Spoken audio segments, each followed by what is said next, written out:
Good morning, students. Welcome you all to my YouTube channel PEC Academy Kurukshetra. My dear students, today I am here to discuss the most important article.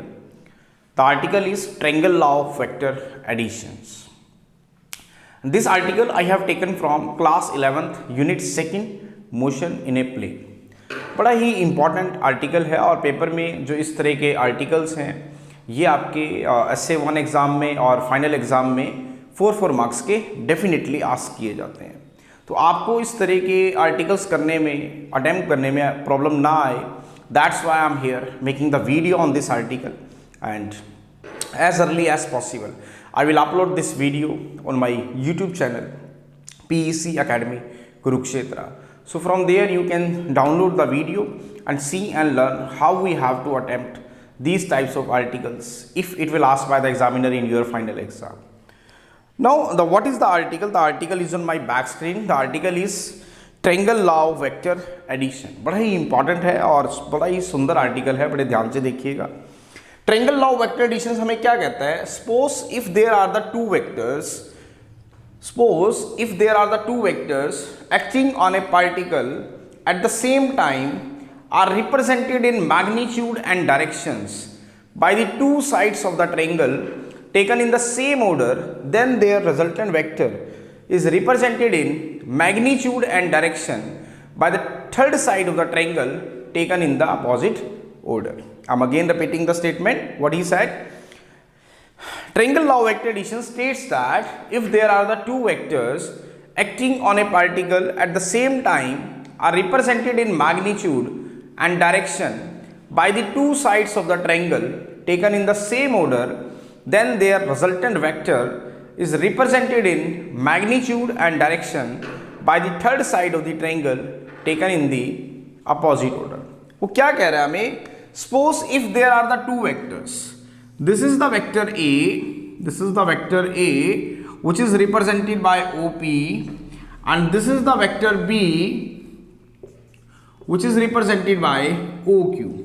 Suppose if there are the two vectors whose are represented in magnitude and directions by the two sides of the triangle taken in the same order, then their resultant vector is represented in magnitude and direction by the third side of the triangle in opposite order.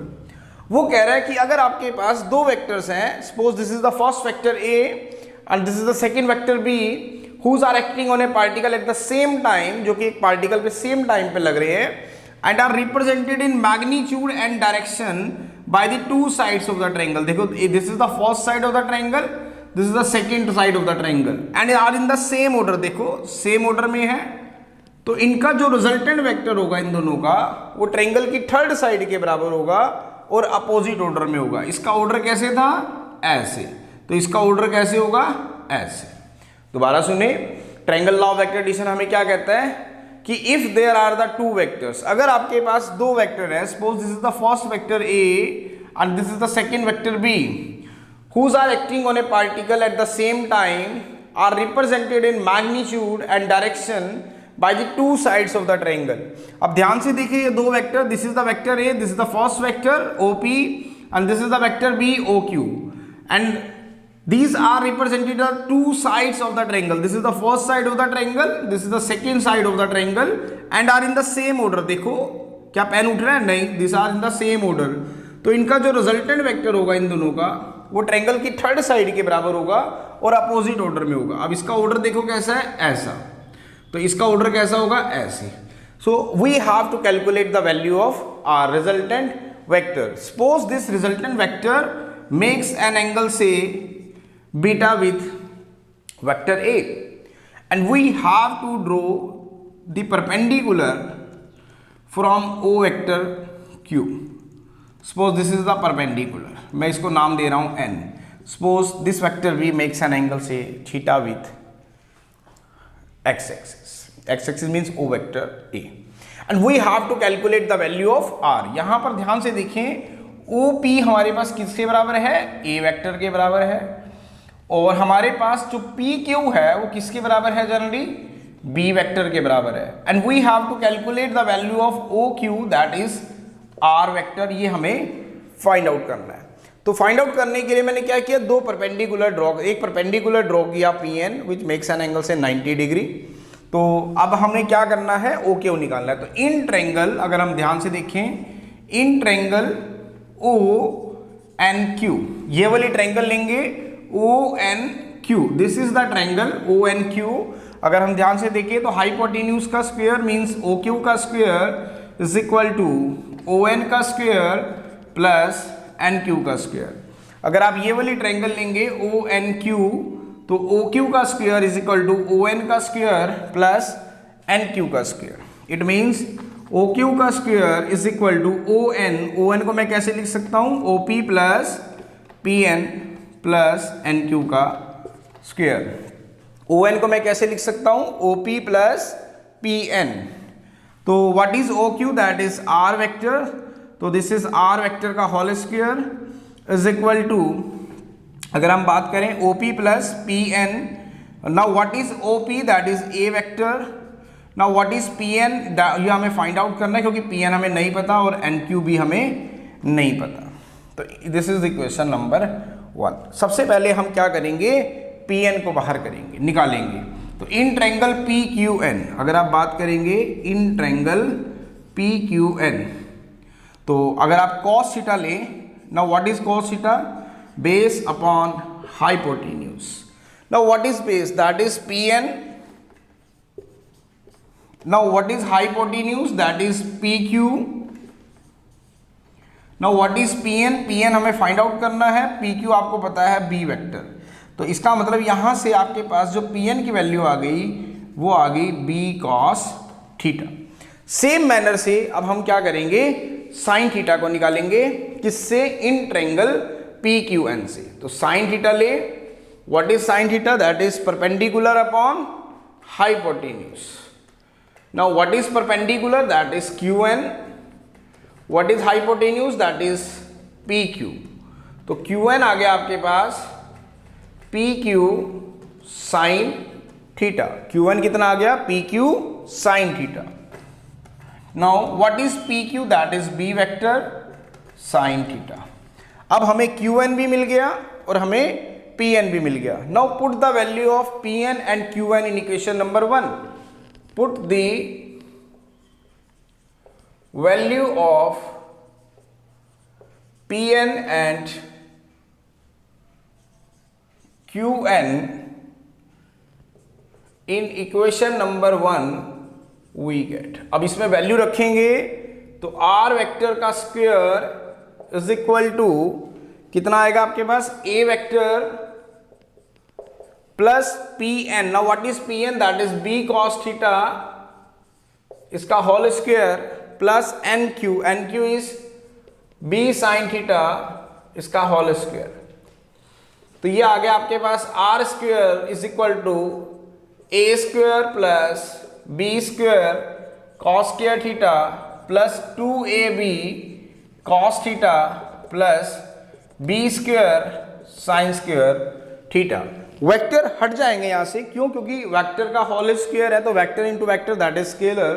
तो R square is equal to A square plus B square cos square theta plus 2ab cos theta. तो R square is equal to A square plus B square common लेंगे, that is cos square theta plus sine square theta plus 2ab cos theta. तो यहां से अब R square निकालेंगे, R square is A square plus B square plus 2ab cos theta. This is because cos square theta plus sine square theta is equal to 1। तो R आ गया आपके पास square root of A square plus B square plus 2ab cos theta. Now this is the resultant vector of these two vectors, A vector and B vectors. अब आप ध्यान से देखिए, हमें रिजल्टेंट वेक्टर तो फाइंड आउट कर लिया, लेकिन अब हम डायरेक्शन भी निकाल लेते हैं इस रिजल्टेंट वेक्टर की। Now what is the direction of this resultant vector R. अब डायरेक्शन हम कैसे निकालेंगे, टेंजेंट से निकालेंगे। तो आप टेंजेंट बीटा लेंगे, tangent beta in triangle O Q N आपने टेंजेंट बीटा लेना है। तो what is tangent beta? Perpendicular upon Pandit Bhadri Prasad हर हर बोल, perpendicular upon base. Now what is perpendicular? That is Q N. Now what is base? That is O N. तो Q N by O N. Now what is O N? That is O P plus P N. तो tangent beta यहां से आ गया हमारे पास। Now what is Q N? Q N अभी हमने फाइंड आउट किया था, that is B sine theta. Now what is P O P plus P N? O P is A plus P N. P N अभी हमने find out किया, that is B cos theta. तो this is the resultant vector और beta आ गया आपके पास tangent inverse B sine theta by a plus b cos theta. Now this is the direction of the resultant vector makes with a. So again I am saying, what is the statement of triangle law vector addition? This law states that if there are the two vectors, अगर आपके पास दो vector हैं, suppose this is the first vector a and this is the second vector b whose are acting on a particle at the same time, अगर दोनों vectors किसी भी particle के ऊपर सेम टाइम पे लग रहे हैं, are represented in magnitude and direction by the two sides of the triangle. अगर ये ट्रायंगल की दो साइड्स को रिप्रेजेंट कर रहे हैं और सेम ऑर्डर के अंदर है, देखें this is the same order, तो इनका जो रिजल्टेंट वेक्टर होगा वो ट्रायंगल की थर्ड साइड के बराबर होगा और अपोजिट ऑर्डर में होगा। तो इसका ऑर्डर क्या था? This is the order. तो इसका ऑर्डर क्या होगा? ये। तो you have to calculate the value of are.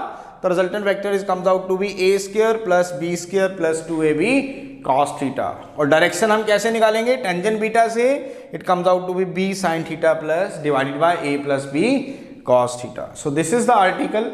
बड़ा ही इंपॉर्टेंट था और पेपर में जो इस तरह के आर्टिकल्स हैं ये 4 मार्क्स के आपके डेफिनेटली आस्क किए जा सकते हैं। तो आपको प्रॉब्लम ना आए, that's why I am here making the video on this article and as early as possible I will upload this video on my YouTube channel PEC Academy Kurukshetra. So from there you can download the video and see and learn how we have to attempt these types of articles if it will asked by the examiner in your final exam.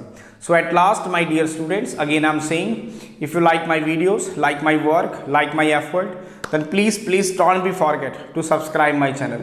My channel is PEC Academy Kurukshetra. तो अंत में मेरे प्यारे विद्यार्थियों, अगर आपको मेरा काम पसंद आ रहा हो, मेरे वीडियोस, मेरा चैनल, मेरे एफर्ट्स अगर आपकी प्रॉब्लम को सॉर्ट आउट करने में आपकी हेल्प कर रहे हो, तो प्लीज़ मेरे चैनल को सब्सक्राइब जरूर करें। My channel is PEC academy Kurukshetra. धन्यवाद। जय श्री कृष्णा, जय गुरु जी।